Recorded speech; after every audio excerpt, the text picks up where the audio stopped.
नमस्कार रण आयुर्वेद उपचार आपण स्वागत। आसन आज आम जान आज छुआ मैंने बिछणार मुतुन मूत्र करुन से विषय आज आम जाना। तो फ्रेंड आसन मुझे आपण मान के देखा केन जिनस उपयोग करवा पड़वा से विषय देखुन आपण देखिपे यहाँ हूँ कबाब चीनी यहाँ हूँ कबाब चीनी आपण मैंने काना करेंगे छुआ मान के प्रत्येक दिन राति रे बिछणार शुवा पूर्वर कबाब चीनी चूर्ण 1 ग्राम पानी सांगे पीबार लगी देवे। किसी दिन जदि आपण मैंने 4 ରୁ 5 दिन जदि पीबार लगी देवे बोले छुआ मैंने बिछणार मुतवाटा बंद कर देवे। तो साधारण जिनिस लगे आम प्रत्येक माँ बापा छुआ मान रूप में राखसुँ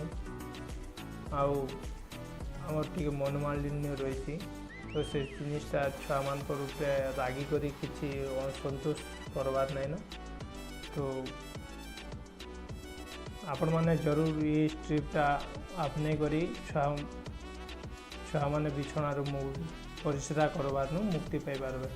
तो फ्रेंड आज आम जानना कि छुआ मैंने बिछणार परिश्रा करुले केन मेडिसिन उपयोग करेंगे और केन्ता कर उपयोग करेंगे से विषय मोर वीडियो जदि आपण मानक भल लगुवा लाइक शेयर एंड सब्सक्राइब करेंगे बेसी बेसी टे शेयर करेंगे बेल नोटिफिकेशन ऑन करेंगे। रही नमस्कार।